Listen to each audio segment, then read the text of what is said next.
Are we live? I think we're live. Sweet. Hello, I'm Nicholas Austin, and I'm a little embarrassed today. I'm trying to figure out this whole live streaming thing, but I've got some things to admit to. And that is that a week ago, maybe 2 weeks ago, I recorded a whole episode, right? And I'm just going to check and make sure. Okay, cool. We've got some sound. And this is kind of the topic that I was about to start with, is that 2 weeks ago, I'm new to live streaming. This is I think this might be like my third one that I've done. But 2 weeks ago, I did a whole hour and a half episode and found out after it was over that I had no sound. Now, it works because I didn't have any live viewers at the time anyway. So it's been a process, right, to figure out live streaming in general, but I got this sweet new mic now, and it looks like it's working. So we're going to go one day at a time trying to make sure that I can actually stream with sound, right? But you got to start somewhere. And for me, that's literally just having sound. And so today we have succeeded in that we have started on that ground. Today, though, I'm going to cover off on the topic that I talked for like an hour and a half about last time. I'm not gonna talk for an hour and a half about it again because I don't want to. But I will get to it, and the topic is science and propaganda. And then I have a whole bunch of other things, fun things to talk about on that topic. I wrote an entire book about it right here. It's called Stranger Than Fiction. That book is the only book that you'll find everything that you want to know about science and propaganda, specifically as it relates to the COVID era. But for now, we're going to talk about some things that are kind of follow-ups to that book, some things that are in that book directly, and just some things that happened this week, because that's kind of, what this live stream is going to be, is just me kind of rambling about things that I want to talk about, things that I think are, tied to my books. On top of Stranger Than Fiction, I'm also the author of the Civil Land series, a 5-part epic fiction adventure series, a gritty one, that if it was on TV, it would be TVMA, but it explores concepts that I think, the truth community would enjoy, such as loss and grief, and it's very entertaining. A lot of twists and turns. I think what I'm most known for there is character development and also plot twists. Very, very, very good at plot twists. But there is a lot of things that I've improved on over the years as well that I think, it's fun reading a series just to see how an author progresses over time. So you might enjoy that part of it too. But today I'm going to talk more about my nonfiction and topics related to my nonfiction, because this week has just been, wow, it's just been quite a weird, a crazy time. I mean, really the past decade has been a crazy time for propaganda. We live in a new era now, with the advent of social media, obviously, where propaganda is something entirely different than what it ever was before. But I think it's more absurd now. We don't realize it's more absurd now because we were taught in school that, you have that splashy picture of workers uniting, and that's propaganda. And we can't be tricked by that today, because today we understand what that is, so we can see through it. Now, the irony there is that today's propaganda is way more absurd, way more on the nose. People pay to receive it, and it's not even as useful, right?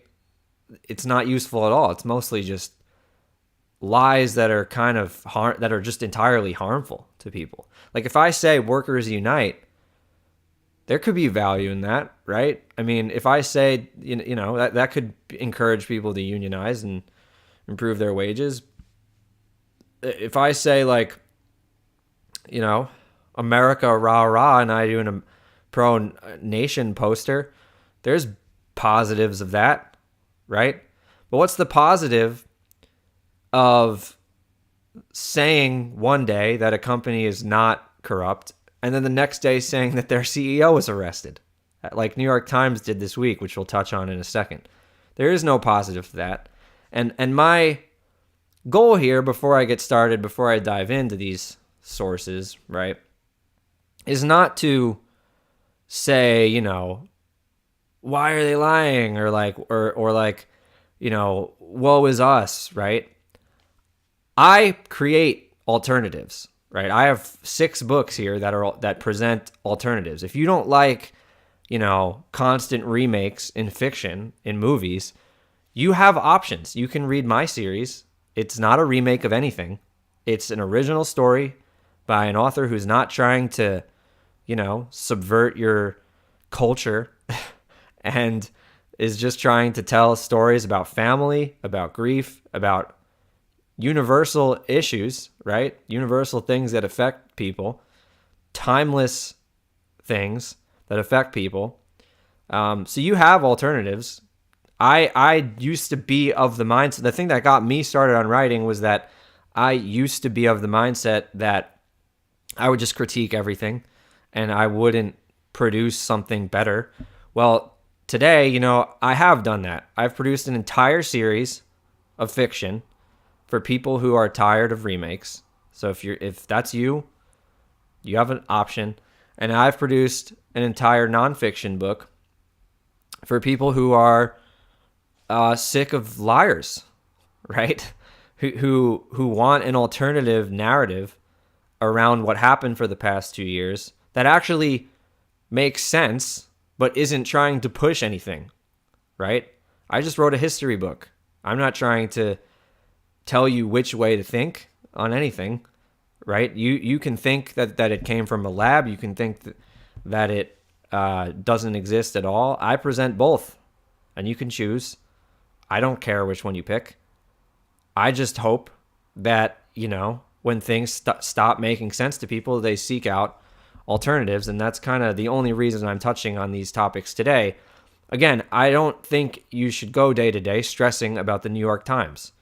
The New York Times is irrelevant other than as a learning tool, right? And that's kind of why I'm talking about it today, because I think that the propaganda that the New York Times publishes is historically significant in this day and age. I mean, we are going to look back on this time. Future generations will look back on this time and will be in awe of how people not only fell for this stuff, but paid for it, right? People paid, like a New York Times subscription. I can't look up a New York Times article and read it because I don't subscribe to them. They don't even let me read the page. I have to plug it into like the Wayback Machine in order to get past the paywall, right? But people actually pay for this. And so let's talk about what they pay for here. Again, this is a pretty wild story this week. And it's just fascinating, right? To me, this is more fascinating, again, than the splashy communist or fascist or whatever ist you want to talk about banner that's encouraging people to go out and do something, right? This is wild. So October 3rd, 2022, Stuart A. Thompson talks about how a tiny elections company became a conspiracy theory target. Election deniers catapulted a Michigan firm with just 21 U.S. employees to the center of unfounded voter fraud claims, exposing it to vicious threats. So, right here we can see tiny elections company, just 21 employees, unfounded voter fraud claims, vicious threats, right? So Stuart A. Thompson is clearly not a journalist, right? Is trying to sell you an idea here, right? That this company, which is Conic, is just this small little company, small innocent little company. Like he specifically calls out how it's tiny in 3 different ways, and then turns it into a victim by saying it's getting vicious threats, which is what they say about anyone who's doing something wrong that they want to protect, right? And so the next day, Stuart A., the same writer, has another headline Election software executive arrested on suspicion of theft. Eugene Yu of Connick has been the focus of attention among election deniers. So he's been arrested, right? So yesterday he wasn't even mentioned, but he's the CEO of a tiny elections company that conspiracy theorists are targeting, right? And giving vicious threats to. And today he's arrested. The next day. Right? And so this is way crazier than a banner with a bunch of workers on it who are standing together like a colorful banner, right? They're trying to pass this as true. And people read this and then they read this and they don't go back the next day and say, I'm canceling my New York Times subscription because that's insane. No, they continue paying for it. They pretend like this first one never happened, and then they just move on. And this has been happening now for a decade where, fake proper journalism company they're actually just blogs in my opinion, but fake blog that's purporting to be journalism publishes something, redacts it the next day, but no one who, fell for it originally, like most people that fell for it originally do not self-reflect on it, right? When Donald Trump was running for president, I didn't even vote in the first election that he ran, right? For reasons. But I would go into the office and every single day in the run-up, people in my office would just be whispering to each other about how horrible this guy was. I was so detached, but it was just so annoying to just listen to these people just every day, just be obsessed with this political show. It's just a show, right? But they're obsessed with it. Like it's sports, or if it's sports to them. And so every day they whisper to each other and whisper to each other and whisper to each other all the way up until election day. And then he wins, and I've never seen so much sorrow in a place over the most ridiculous of things, right? And so that happens, and then because they're so emotional about this, right? For the next 3 years, every single day, once again, they're in the office talking every single day about Russia and how Trump is a Russian asset, right? And again, I didn't vote for him. I wasn't invested in this topic, but I had to hear this every single day. I didn't talk back to them about it. I had no interaction at all about it, but it's just there, right? It's just there and it's on their minds every day. And 3 years goes by and it leads to nothing. And who led them to this, right? The New York Times, CNN, NBC. Every day we're talking about this topic. And it led to nothing. And now today, there is no reflection on it. There is no, wow, we were tricked, right? Wow, we were harassing people who disagreed. Not me. I didn't disagree or agree. I didn't think anything of it. But they were, right? Constantly arguing with their friends and family about this nonsense story that led to nothing. To nothing. And there's no self-reflection later. These people who told, you're not the bad guy if you believed the New York Times, but if you did and then it turns to nothing, 3 years of your life. Maybe it's time to reflect and to say, I'm going to do something better with my time, right? And so for me, it's just funny to me. I mean, the New York Times, to me, is beneath just a meme page. I think meme pages are more informative. And I've said this before too, but I legit think that probably a golden retriever would be a more effective president than we've had in a while. It would just make people happier. that, it would serve its purpose in just making people happier, because it's not like these people are making decisions, right? I mean, Joe Biden's a demented pervert. He's not making any decisions. He doesn't even know where he is half the time. Donald Trump didn't sign Executive Order 13887. Or he didn't write it, I mean. That wasn't his idea, right? It was fed to him by Bill Gates, which has been published, but I digress. We're focusing on propaganda today, and this is the first fun example. Again, we live in like a weird time where this is considered like a mistake, but this on the right here, this is to Stuart A. Thompson.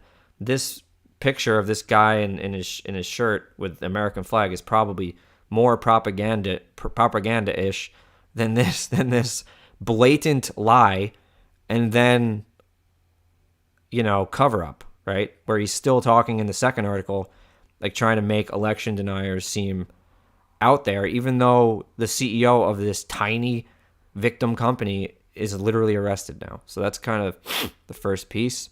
And again,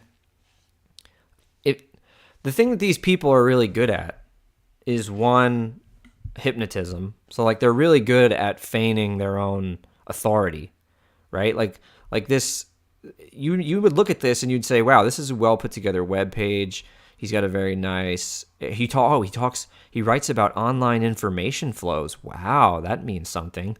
That doesn't mean anything. It's right? Online information flows. So you mean he writes about things that are online? I mean, what does that mean? But it sounds nice, and they're really good at making it like, this is why they use the word fact check, which we'll get to in a second. It's just, it gives them some kind of air of authority, which is can't be further from them having any authority. But let's continue. This is an older one, but again, I saw this week. Could a small nuclear war reverse global warming? I mean, why write something like this? But again, this is like just reestablishes that this is just a blog. Scientists from NASA and a number of other institutions have recently been modeling the effects of a war involving 100 Hiroshima-level bombs, or 0.03% of the world's nuclear arsenal. Now, the reason probably, I'm not going to read this whole nonsense, but the reason probably why they think this way is because they want to reduce the population. This is a just constant technocrat talking point. I just heard a video the other day. I wish I had it pulled up, but a video the other day of Bill Nye talking about the hurricane in Florida, and he literally says this. He says, climate change scientists have projected that climate change would lead to increased winds, which is like, what? Did they really? Since when? But I guess that's the new thing. This is why they use the word climate change, because any change in the climate, they could just say, oh, look, it changed. We were right. They love using redundant words like this. So he says that, and then he says that it's happening because too many people are breathing. He literally said that on CNN. Bill Nye, the not science guy, who's not actually a science guy, he was a comedian, I think, right? Goes on CNN and he says, the winds are high because too many people are breathing. This is a religion. People really think this way. A lot of them. And they don't claim a religion, but they live by one. It's called technocracy, and it stems from a lot of different things, but you can learn more about it in Stranger Than Fiction if you want to learn about that religion. Let's continue. And by the way, I'm not going to stop promoting my book. It's like, if you like these topics, it's a really good resource. Let's continue though. Pfizer. When Ultron wreaks havoc, the Avengers act as the first line of defense. People can help protect themselves by staying up to date with jabby jabs. Head on over to Pfizer to get a first look at Pfizer and Marvel's comic book. So I mean, see this, and this is the thing where the game is always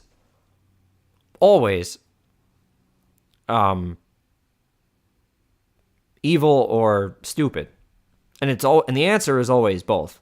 Pfizer is obviously evil. I mean, I've talked about this on podcasts. It's in my book. I documented like 6 pages worth of their crimes that they've committed, settlement that they've literally settled on in court or been charged with in court.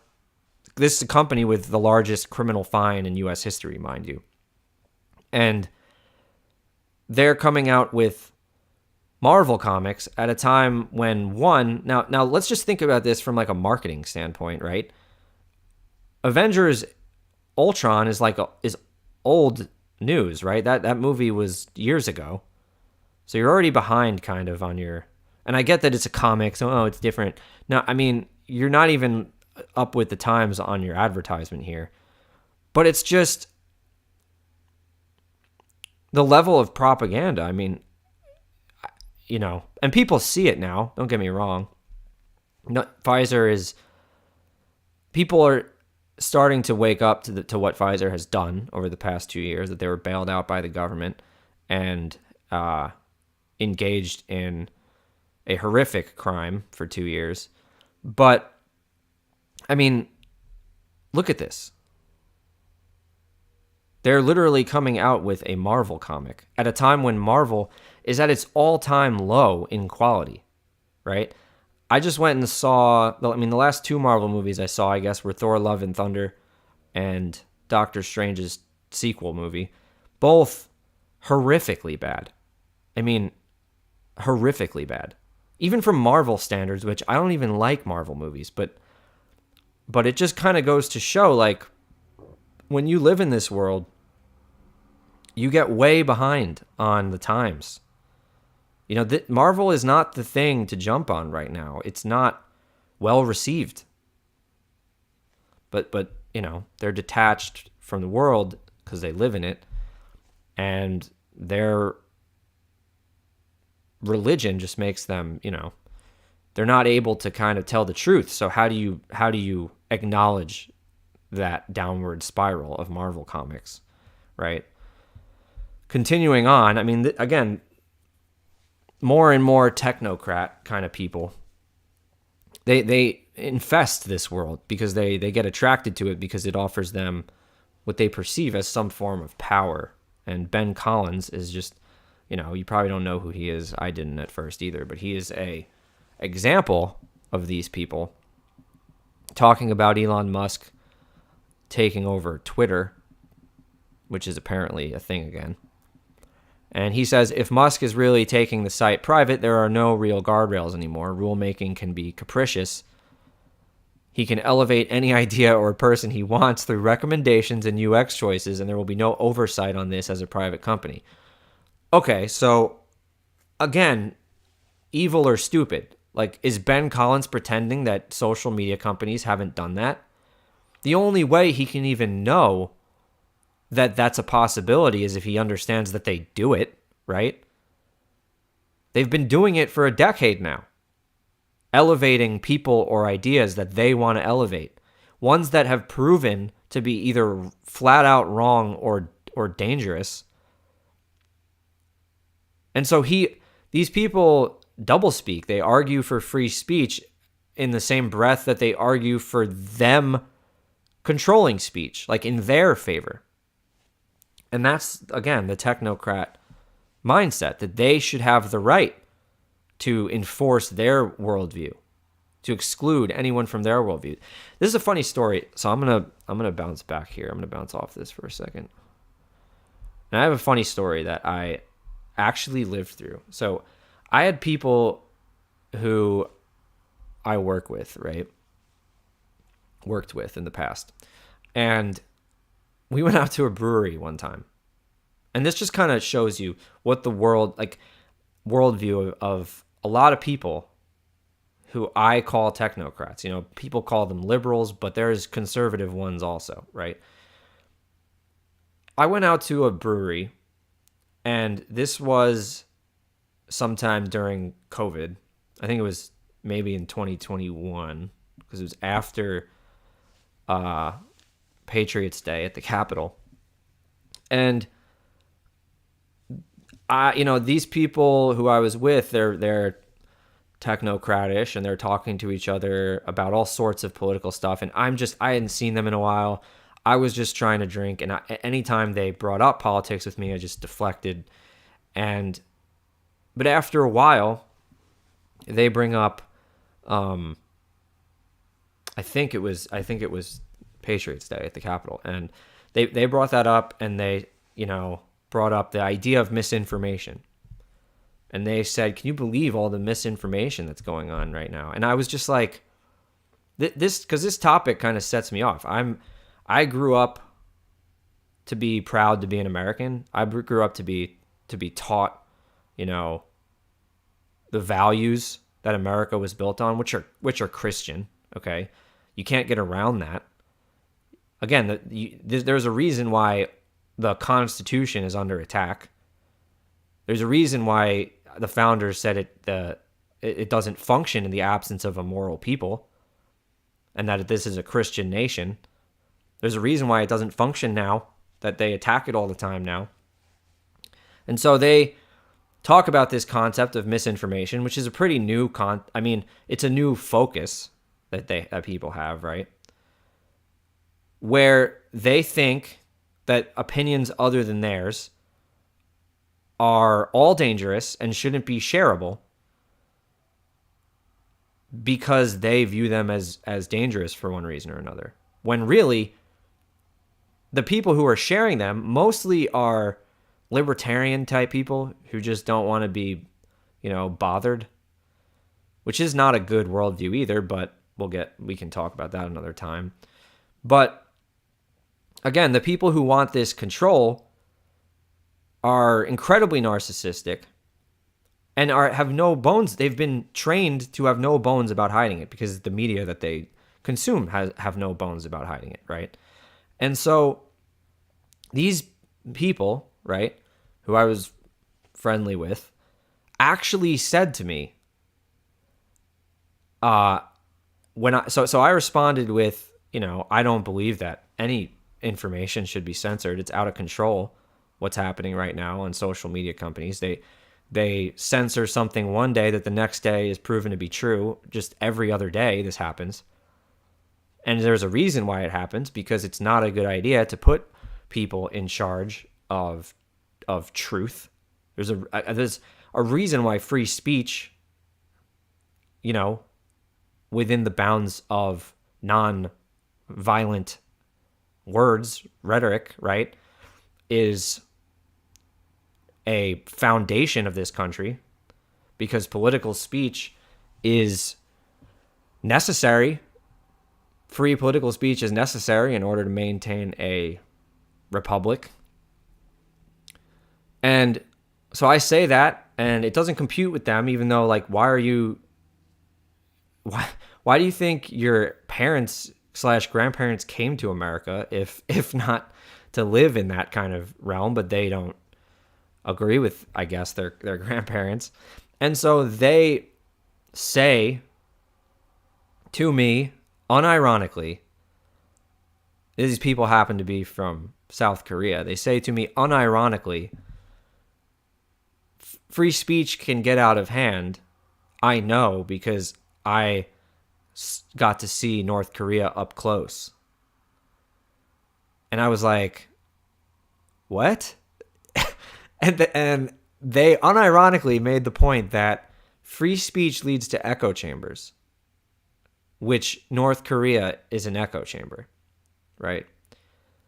And I'm just like, are you really using North Korea as an example of why free speech is bad? This is the level of confusion that comes from this, right? This is the level of confusion that comes to a mind that every day is hearing about a tiny election company that's a conspiracy theory target, which then the next day is arrested, and not reflecting on that. Right?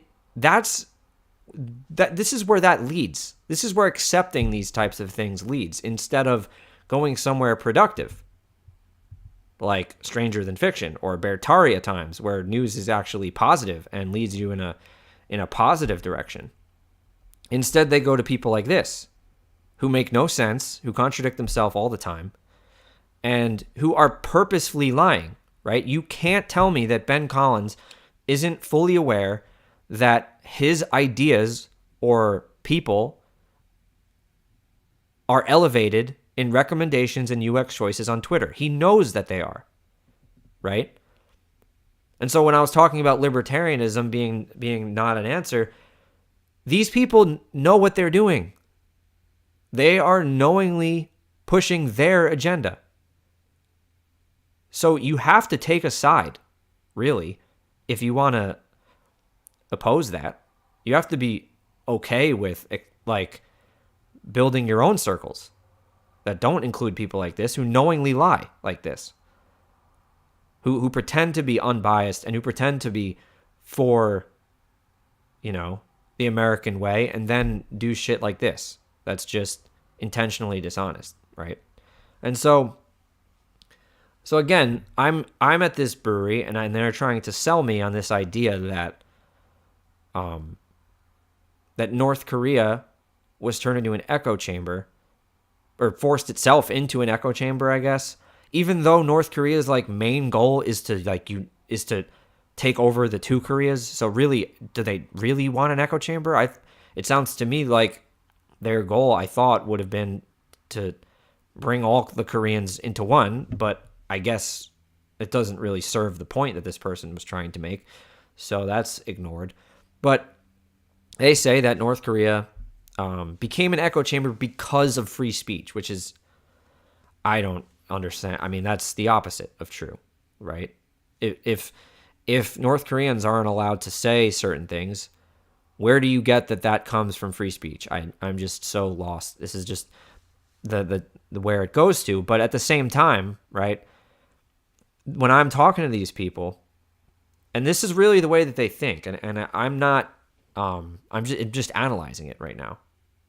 I'm trying to come to terms with it because we've had to deal with these types of people's thought processes in our everyday life for at least a decade now. It's become really bad, the way that they don't think, And so I asked them, I was like, okay, so you're saying that if you have free speech, then things can become an echo chamber, right? Yes. Okay, so your solution is ban people on social media or censor people on social media, right? And if that's your solution, so you kick people off of Twitter. You start kicking people off of Twitter whose opinions you don't like. Where do you think that they go exactly? Do you think that they vanish? Because now they're not even welcome in the place where you would think that you would want, like, if you want to win them over to your opinion, if you want them to have the right opinion, to not be hateful and whatever else other slander words you want to use, if you want to win them over, now you can't, because now they're not there anymore. So they leave, and do you think that they just sit alone in a corner until they change their mind? No. They go off and they form their own social media, like Gab or Truth or Getter or whatever other of these social media platforms, right? And then you have what you end up with, because you kick them off, is a Twitter and a Gab and a Getter, etc., which are specifically politically segmented social media channels now. Which are what? If not echo chambers, right? Your behavior created the echo chamber that you said was a problem. Now, I mean, what it's come to make me realize, right, is that I don't actually think that these things are a problem. I've come to think that echo chambers are good generally if they abide by an underlying foundation agreement, right? The US, as it was was an echo chamber that agreed to the conditions of the Constitution, right? If we as a society don't agree on free speech and the Second Amendment, etc., on a basic set of rules that come from, in my opinion, Christian principles, right? Then we can't coexist. And I want us to coexist, but we can't. Because if people can't speak, if they can't address their grievances, then what other option do they have than violence? Which I don't endorse at all, again, but it's like this is what these people create. They force people into a feeling of desperation because they can't even voice their opinion. And the only solution is echo chambers, which are helping, right? But it's not ideal, because it would be ideal if Americans agreed on the set of principles that allowed the place to become a union. But again, we're now in a world, and Jim Bob talked well about this. I think it was yesterday or the day before, when he was talking about smart cities, where they want that segmentation to continue to the point where you end up with cities that are defined by terms and conditions, where, you can have a place that, you could have the country defined by one thing, but the city is defined by another set of terms and conditions that the people agree to, and free speech might have nothing to do with that, which is what Twitter essentially is. Twitter is essentially a virtual city, I guess you could say, with its own terms and conditions, and the Constitution does not apply to it. And that's mainly because the government so far has continued, for some reason, to not consider it a publisher, which it is. But this is the kind of vision for smart cities / social credit systems, like what they have in China, to replace constitutional principles that we all agree on, are supposed to agree on, but we can't seem to, because of nonsense like this, right? Because someone sees this and they say, oh, it is a conspiracy theory, even though, again, if you like this article right here, comes from Fox News, right? If you're a liberal or whatever you want to call yourself, you might say, oh, propaganda, it's Fox News, propaganda. Okay, if you think Fox News lies to people on purpose, then you're a conspiracy theorist. So is it still slander to call dismissing someone because they're a conspiracy theorist, does that make sense still? Because you think Fox News is conspiring to lie to people. And it's the same thing if you like Fox News and say that New York Times does it, and you dismiss conspiracy. You just can't dismiss conspiracy theories on the nature of being conspiracies. But this is a tired topic at this point, so let's move on. Another interesting story today.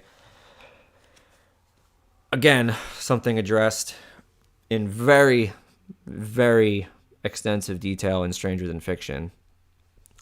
UN official literally says, we own the science and we think that the world should know it. Literally, that's verbatim. Specifically in reference to climate change. And she was talking about how they partnered with Google in order to put their science that they own at the top of Google, because they were seeing people who are just posting things that don't agree. And you're just like, who put in these people's heads that they have this kind of authority?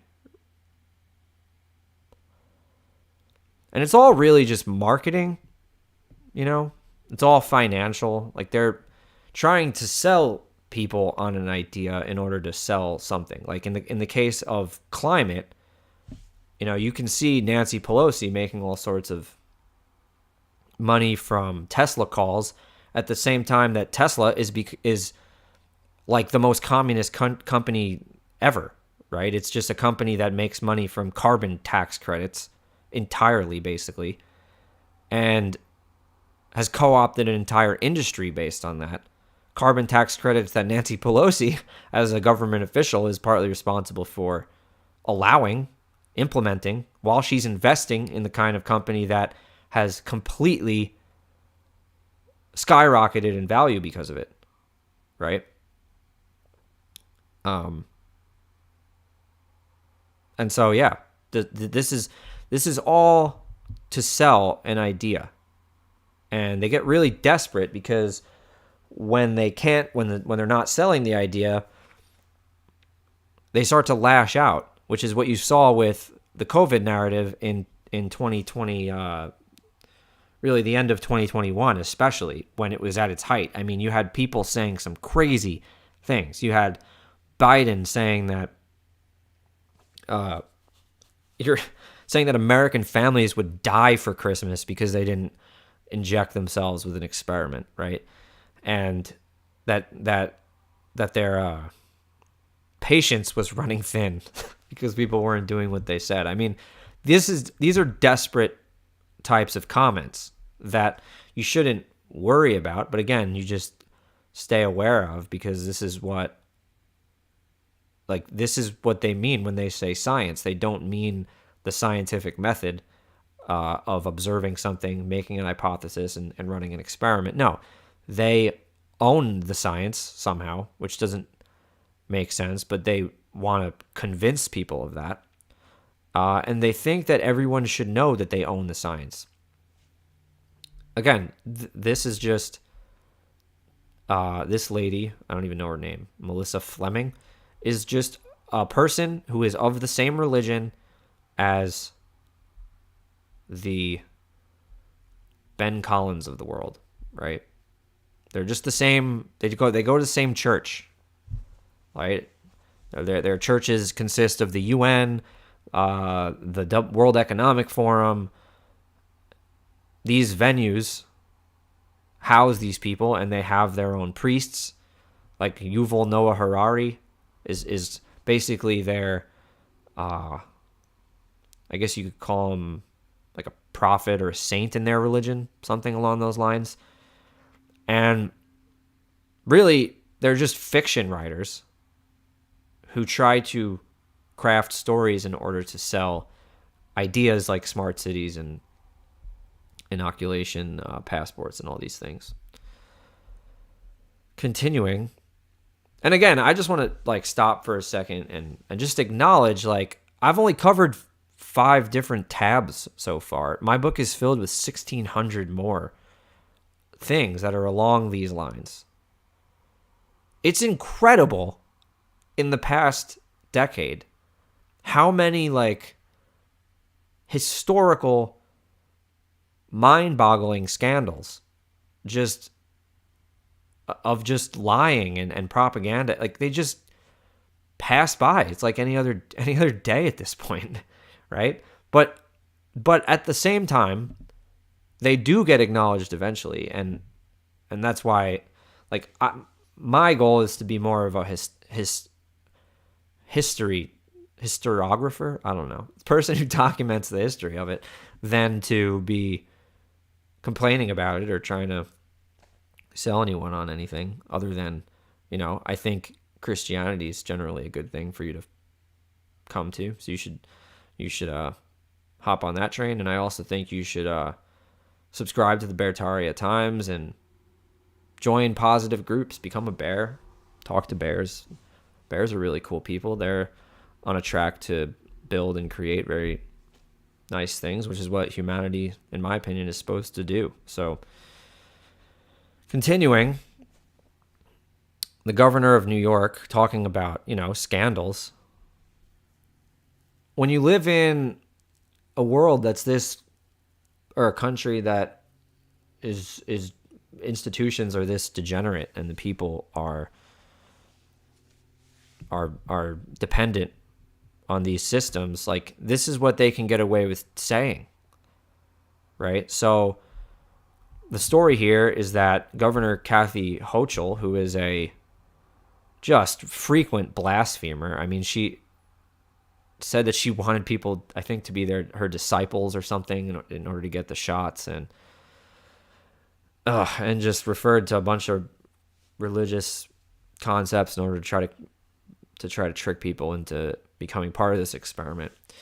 And so she just says she has no regrets about her administration giving $637 million to a COVID rapid testing company tied to a $300,000 campaign cash donation to her campaign, right? Despite allegations of a pay-to-play scheme. Now, this is like disqualifying normally, but, you know, the COVID era was filled with this. Filled with it. Corruption after corruption after corruption from so many different players. And if you want that information brought together, again, go by Stranger Than Fiction. Continuing on, though, it's, because I'm trying to wrap up, I guess, somewhat soon, and this story might go on for a little bit. So this was like what I wanted to cover a couple weeks ago, but didn't exactly work out because of my microphone situation.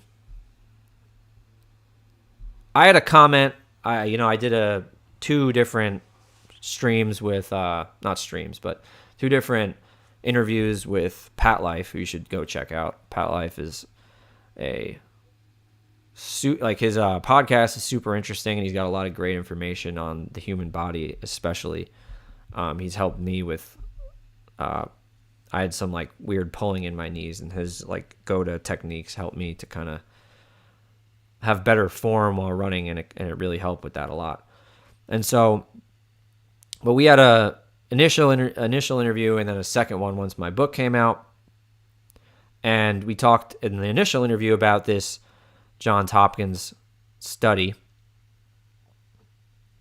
which a commenter said was not actually a Johns Hopkins study, blah, blah, blah, blah. And he pointed me to this article, right? Now, in my book, I cite that this Johns Hopkins study is a preprint of a study, right? And I also point out that the reason why it's incredibly relevant is not what it says necessarily. Because you can prove that lockdowns were not just ineffective, but incredibly destructive without using a study such as this. Like, scientific studies have a serious issue today, which is one, where does the funding come from? It has a serious replication problem, right? Like you can find articles today that basically say that like the majority of scientific studies can't be replicated. So there's huge issues just in terms of these studies in general. But two, as we've covered with the news sources so far, right? There's never been a more important time to understand who is behind the thing that you're receiving information from. In the case of scientific studies, they'll say that the study's been peer-reviewed, which is, useful. It probably should lend some degree of credibility more. But by who? Who's peer-reviewed it? And does that mean that you should be able to enforce laws based on it when science is a method which can be continuously, the findings of which can be continuously changed every day? Like I could take any, you could determine any scientific understanding to be false tomorrow. It's the whole point of science, right? And so who peer reviews the study? Just because it's peer reviewed doesn't mean you shouldn't also do your own research into it. But the question of who peer reviews it is also relevant. The question who conducts the study is incredibly relevant. And in this case, especially because there is a preprint of a paper which literally has the Johns Hopkins logo on it. It might be referenced here. I can probably find it here.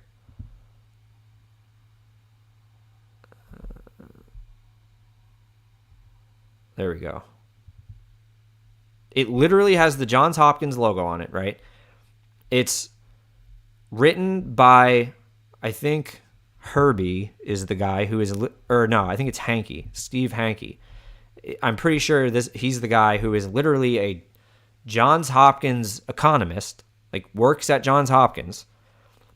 And it's published on the Johns Hopkins website, right? Which I was also questioned on. Someone said it wasn't published on a Johns Hopkins website. It literally is. Okay.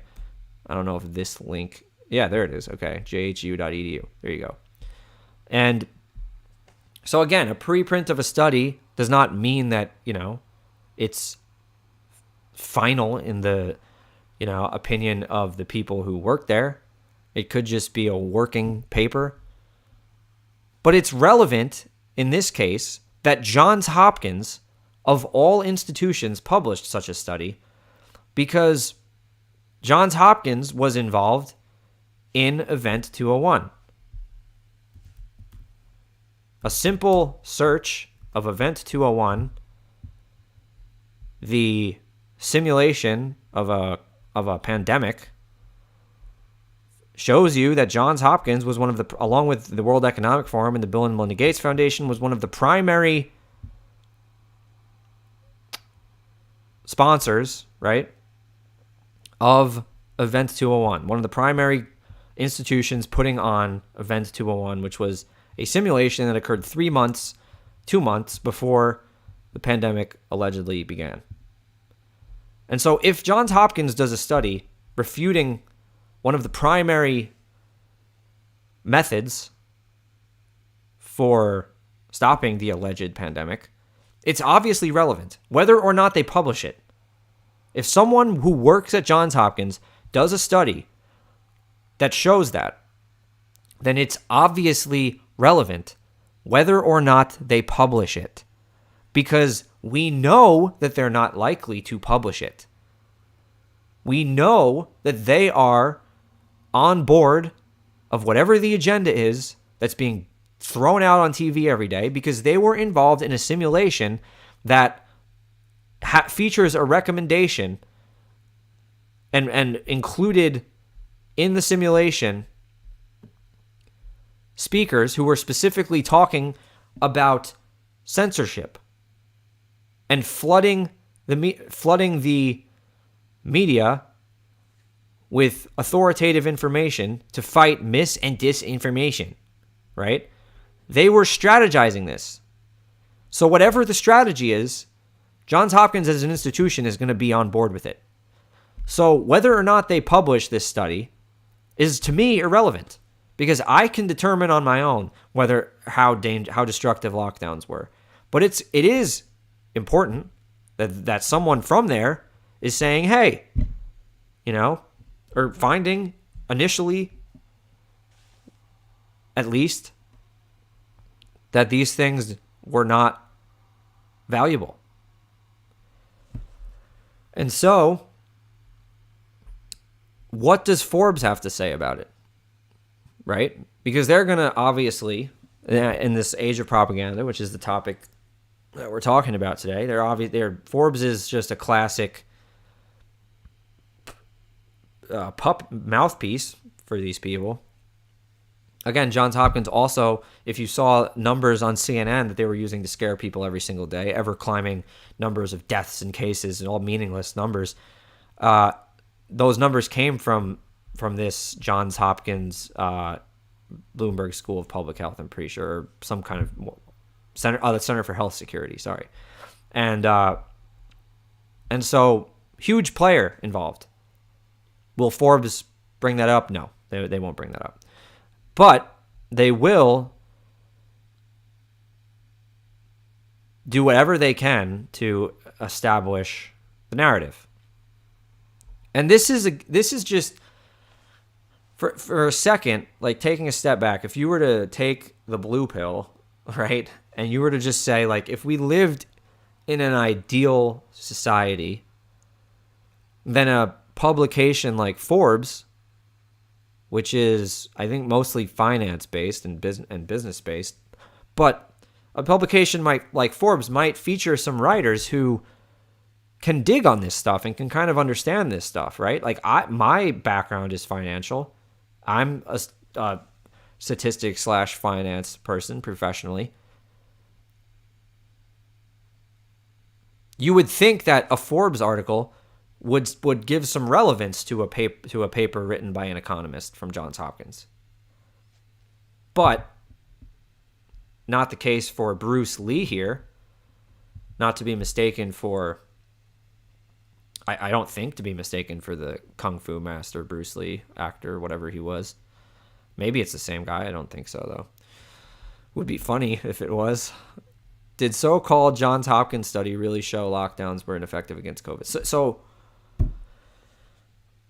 does this seem like a professional headline? I mean, like, did so-called Johns Hopkins study really? I mean, this is just bitchy and feminine. It's weird. Like, and the crazy part is yes, this is what it showed. This is what it purported to show. Certainly. But Bruce Lee, who is a writer, a journalist, and just remember this for a second. A writer, a journalist, professor, systems modeler, computational and digital health expert. What does that mean? Who knows? Avocado eater, and entrepreneur, not always in that order. So this guy's, we've already established that he's pretty flamboyant. But let's continue. Oh, look, we got some people who are following the rules. Good for them. So this is a funny article. I'm not going to lie. When I was covering this without sound a week or two ago, I had a great time. And let's talk about it to wrap things up here. Have you seen the so-called Johns Hopkins study that's been making the social media and Bill Maher rounds lately? Some folks have been asserting that this Johns Hopkins study somehow showed that COVID-19 lockdowns have been essentially useless. If you haven't seen what they've been referring to, could it possibly be because there's been so-called a full-on media blackout of this so-called Johns Hopkins study, as an article for Fox News has claimed? Again, we're just establishing, right, that this is like some weird feud between Forbes and Fox News. Why? I don't know. You'd think that Forbes would be professional enough not to engage in such things, but I guess not. Anyway, or maybe, just maybe, this Johns Hopkins study didn't receive much press because it wasn't exactly what some people have been claiming that it is. Really? You mean people weren't precise in their language? I'm sure the rest of this article will be precise in its language. Let's just continue and check. If you've noticed, some have been repeating the name Johns Hopkins study. It literally is made by a Johns Hopkins economist, so that's fair, obviously. As if it were some kind of magical phrase like open sesame or bop. What? What the hell is bop? Am I like missing what that actually is supposed to sound like? This guy doesn't even know what magical phrases are. It's weird. In actuality, it's not really appropriate here to call what's being circulated a Johns Hopkins study. Says who? It's literally got the logo on it, for Christ's sake. Is that your opinion? Let's figure out why this is his opinion, because it's crazy. Which might suggest that Johns Hopkins University has somehow commissioned or endorsed the study. Nevertheless, some people and social media accounts have been pushing the Johns Hopkins name. Okay, this is going to be the best part. Part of the best part. There's a lot of best parts. But he's saying that people are mistaking that Johns Hopkins University has somehow commissioned or endorsed the study. First of all, Johns Hopkins University, just like any institution, is comprised of its people, right? So if someone from Johns Hopkins University does a study, it's obviously relevant that they work at Johns Hopkins, right? Sure, you could say that the institution itself didn't endorse it, and that's relevant too. But again, someone from Johns Hopkins, a person who works there in a prominent role, published the study. Here we go. This is the best part. Yeah, the university itself didn't write the paper because buildings can't type on laptops without crushing them. That's the first thing you say to prove. This is what someone pointed me to. This article, this very article, is what someone pointed me to for referencing a study, a preprint of a study, which is obviously relevant. This avocado eater is who they pointed me to. And this is the age of propaganda that we live in today, where it's like, if you have a blog and you write with fancy headlines and the blog makes money by having rubes subscribe to it, that's all the authority you need. You know, when we were going through COVID, I had this interesting thought and question for some people around me, right? Like if I say, based on what I've seen, based on my analysis of the situation, I don't think that there is a COVID, right? If I say that and someone hears that, most likely they dismiss me unless I give them a lot of information and they trust me, because trusting me is more important than giving them information when it comes to trying to convince them of something. But if Donald Trump said that, there are certainly more people who would suddenly start thinking that that statement was true, that it wasn't a thing. And everyone has this line where it's like, who has to say it for you to believe it? Right? Who would it take to say something for you to say, yeah, that's probably right? Because not everyone thinks on every topic with logic, right? It's not always like something has to make sense. People, a lot of the times, just trust what's being told to them. I do that to some extent, right?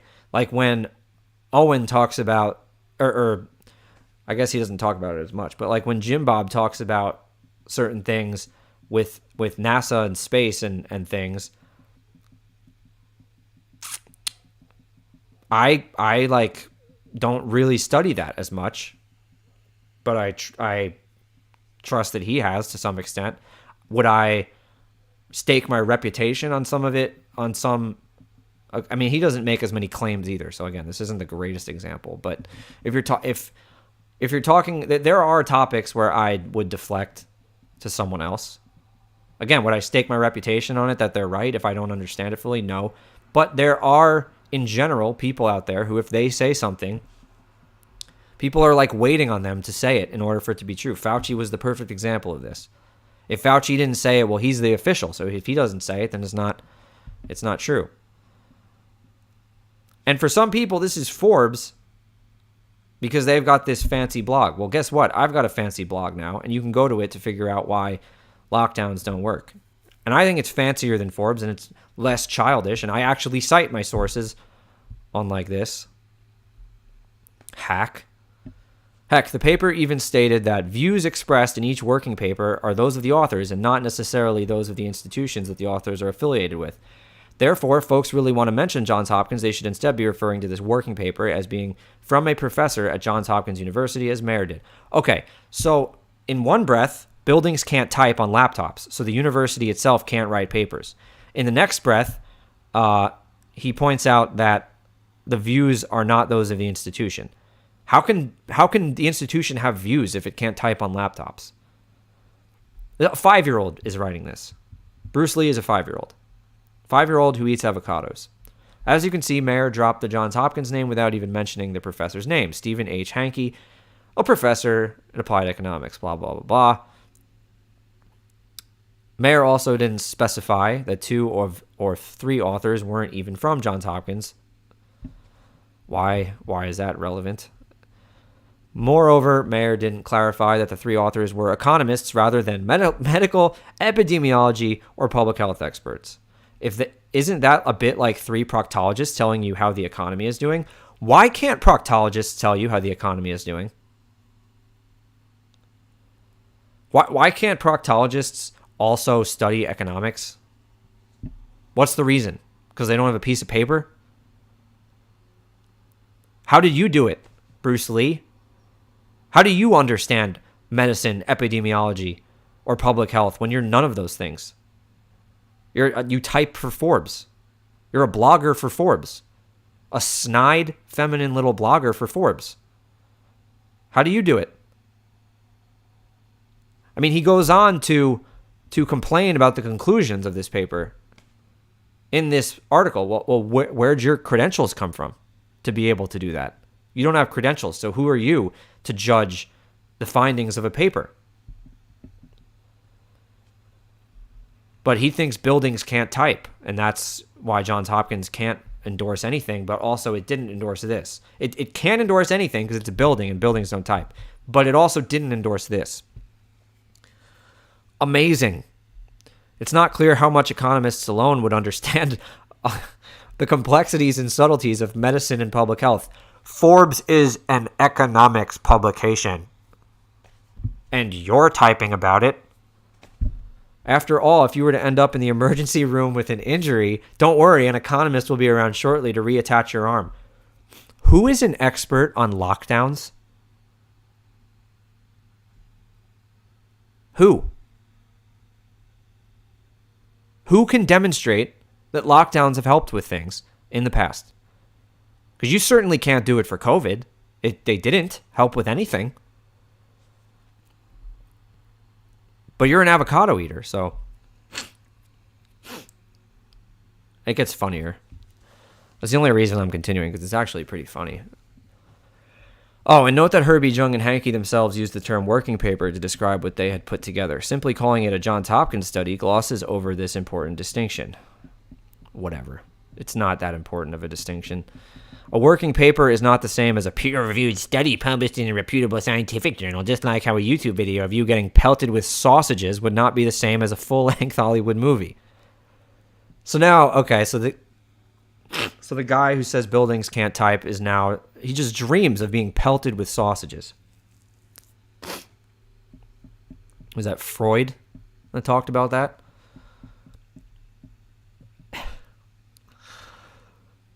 What is... I don't even know what to say about it, but he's just... Am I surprised that the super feminine guy is, dreaming about being pelted with sausages? Not really. Basically, anyone who has access to the internet, a laptop, smartphone, or opposable thumbs can post a working paper on a website.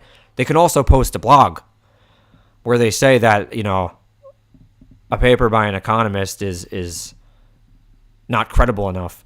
So while it is clear that meerkats alone did not write and post this working paper, take anything that it said with 17 Ugg boots full of salt. Sausage pelting and Ugg boots. This is who people read and refer me to in order to refute a reference I made to something that's obviously relevant because he's talking about it. It's obviously relevant. This institution is a big player in what happened the past 2 years. A huge player. If someone who works there writes a study, especially if it doesn't get published by the institution, it's relevant. They didn't publish things by people who spoke out against the narrative. Tens of thousands of people were fired for these types of things. They signed declarations that they had to makeshift together in order to push this because they couldn't push it through their institutions. 60,000 doctors and scientists signed the Great Barrington Declaration saying that these lockdowns were a horrible idea. 60,000. Why don't you think they did it through their institution? The Ugg boot wearer, avocado eater, sausage pelter is not concerned about that at all. Not even thinking about it. There's one more funny line in here I want to get to. Oh, there we go. This working paper did make some bold claims. For example, it concluded that lockdowns have little to no public health effects. They have imposed enormous economic and social costs where they have been adopted. In consequence, lockdown policies are ill-founded and should be rejected as a pandemic policy instrument. Okay. I repeat myself. It concluded lockdowns have little to no public health effects. Let's just go back up and let's see what the title of this is. Did so-called Johns Hopkins study really show lockdowns were ineffective against COVID? That's what it purported to show. And you say that it can't prove that because they're economists writing it. Well, you're not a medical doctor or an epidemiologist, so you can't refute it either, according to your own logic. But it literally did purport what you're saying. You're asking if it purported, so yes. By the way, what did the authors consider lockdowns? Well, according to the working paper, lockdowns are defined as the imposition of at least one compulsory non-pharmaceutical intervention. That's the same definition that Fauci used. Fauci, in an interview, said he didn't impose lockdowns on anyone. All he was talking about was keeping people separated and wearing the mask and blah, blah, blah, blah, blah. Lockdowns are a mixture of things. They weren't universal everywhere.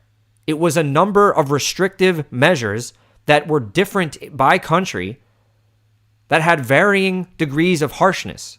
In my book, I cite, I think it was Columbia, maybe, one of these institutions, put together a percentage degree or like a scale of how strict lockdowns were in different areas based on what those measures were, right? So you could be 0 to 100 strictness, basically. Over time, it showed in every country over time what those measures were. But the reason why it's on a scale is because they're not specific everywhere. It's not one thing everywhere. It's a variety of different interventions. That's what, when people say lockdowns, that's what they're talking about, because it's a variety of different things. And it's compulsory. This is, again, the point. This is the whole point, is they are analyzing the effectiveness of these compulsory measures. You can call them lockdowns, you can call them whatever you want, but they were compulsory and they were wrong and they were destructive. And they varied by place, but you have to collectivize them by looking at each of the different things that these public health departments did for the first time in history in most places. Holy changing definitions, Batman. By Herbie's Young and Hanky definition, even face mask requirements would be considered a lockdown, right? Partially, yeah. So if they include all of it, and they're saying that based on all of it, it was ineffective, then yes, they were all ineffective. Again, I have no dependence on, you don't need dependence on this particular study to prove any of it. But these people eat their words all the time, and they've been doing this for a decade now, where they use these terms like fact checker and nonsense, and in the same articles, they're saying holy changing definitions, Batman, and talking about eating avocados and being pelted with sausages and Ugg boots, and you're just like, it's time to start acknowledging who is actually behind these articles. Would you hang out with these people in person? Would you trust anything that they ever say? It's like I said, a dog would be more effective to spend time with and to get serious opinions from, because at least you know that your best interest is at heart. You don't need this people to spew you nonsense and just lie. You can't criticize someone. You can't say that their credentials aren't good enough and here's why they're wrong. Well, your credentials aren't good either, and then you're trying to say why their paper's wrong. You can't analyze their paper anymore because you said that your it's dependent on your credentials. These are 5-year-olds. These are the people that fill the media. These are not people who abide by the same fundamental principles that make America America, that Christians in general follow, that Americans in general follow. And if you don't have the same foundation, you can't debate anything. You can't come to similar conclusions. Right? I was just talking to someone about this the other day, about the concept of debating and the usefulness of debating. And it is super useful if you have a foundation. If you're starting from the same place as someone, then you can debate something with them. But if you and I don't agree on a metaphysical truth, right? If you think that each person has their own truth, then we can't debate anything. Because in your opinion, I have my own truth, and you can't tell me my own truth is wrong because you think that we all have our own truth. And these are like fundamental bedrock ideas that have to be fleshed out first, and that currently have been thrown completely off whack by some of the craziest propaganda ever in human history, written by liars who know that they're lying, who one day publish one thing and then refute it the next day. Willingly, knowingly, happily, proudly. You know, a lot of the times they'll publish something like that or tell one of these lies, and then they'll justify it later. Yeah, but we couldn't know, you know? Yeah, but it was worth it in order to send the message. The message. They don't care. And so you got to start with community. You got to start with people who agree with you in an echo chamber, right? They're not. It's just because they're using these words, it doesn't mean they're bad words. To some extent, an echo chamber is good, because you're always going to have a foundation. Unlike, you know, what libertarians think, you can't be a libertarian without a foundation of other people around you who agree with that. Otherwise, they're going to tyrannize you. What's going to stop them? And you're going to have to enforce your libertarian view on them in order to maintain it, if they don't agree with your foundation in the beginning, right? Like a group of Christians who agree on a foundation can exist in a libertarian society because they agree on the basic set of principles, and then anything after that is free decision making, right? But unless you have the same foundation, and I'm not saying, you know, you can't live in a society with Christians and non-Christians, or this group and not, and that. That's not it. But you have to respect, if you're not in the base group, you have to respect the society, like the rules that are defined by the dominant society, because there's always going to be one, right? There's always going to be a metaphysical aspect to every society. There's going to be a metaphysical underpinning that's going to define what is right, what is wrong, what should be a law, what shouldn't be a law. And right now, at least for the past decade, it's turning very fast because people are realizing this, thanks to people saying the truth more. Right now, we are transitioning out of that metaphysical underpinning being the foundation that allowed these technocrat types to become as dominant as they are of our institutions. And I'm not going to, you know, I'm hoping, God willing, to have kids soon. I'm not going to let them live in a world where that's the thing, right? It'll be the thing in certain places. California is going to be like that probably for a while. There are going to be places that are like New York, a dump. Sorry, but it's a dump because in general the population there follows this demented worldview. They agree with it. And so there, you know, if you agree with that worldview, you can operate within that worldview. But You need the foundation, right? We need to, as 50 states, we need to agree on the Constitution in order for us to debate other things, right? We can't subvert the Constitution in order to set laws. It just doesn't work. You need to agree on a basic set. Anyway, I'm repeating myself now. Whew, almost an hour and a half. I like streaming a lot. I'm hoping I get more people to follow along. I think I will as I keep doing it. I've upped my subscriber count a bit.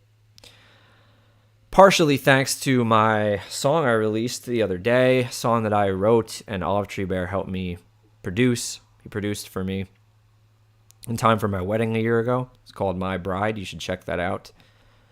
Hopefully me and Olive Tree release some songs again soon. He's a busy guy, but I love him and hope we get back to that. Again, go buy my books. Buy them all, preferably, but if you like fiction, if you don't want to consume remakes anymore, the same canned stories, nonsense stories over and over again, then check out the Civil Land series. It's gritty, it's intense, but it's a great story that surrounds the themes of family and grief and trials, and the characters are relatable, especially over time. They become more and more relatable, and that series just finished. If you want to know the whole truth about the COVID era, the whole story, not like someone trying to sell you a story about it, a book where you can make up your own mind, but you can have access to pieces of every side of the argument, then buy Stranger Than Fiction. It's the only place you'll get the whole story. And otherwise, I think that'll do it for now. I think I've had a good time today. I've covered a lot of ground, a lot of fun topics. Hopefully you had fun watching if you stuck around with me for this long. I'll be back again sometime. I think I'm going to just increase the pace of this. I'm going to try to do it more and more often. Yeah, I don't know what I'll cover. I mean, I'll cover things, whatever I'm feeling that day, kind of. But at least we got a new mic now. I'm going to talk about things like writing. I know in my newest Bertaria Times piece, I talk about all things writing. Like I did an episode on here the other day, or a couple weeks ago, about all things writing, everything that I know about writing. But look for that in the Bertaria Times article. I'm also going to put it on my blog whenever they get around to releasing that magazine. And yeah, I don't know what I'm going to work on for my next book, but I'm probably going to start writing it somewhat soon. Maybe I'll start in like 2023 or sooner. At least by like January 2023, I'll probably start writing. I don't no idea what it's going to be. It'd probably fiction though, and probably standalone. We'll probably write another series at some point, but I kind of want to just write some standalone pieces for now.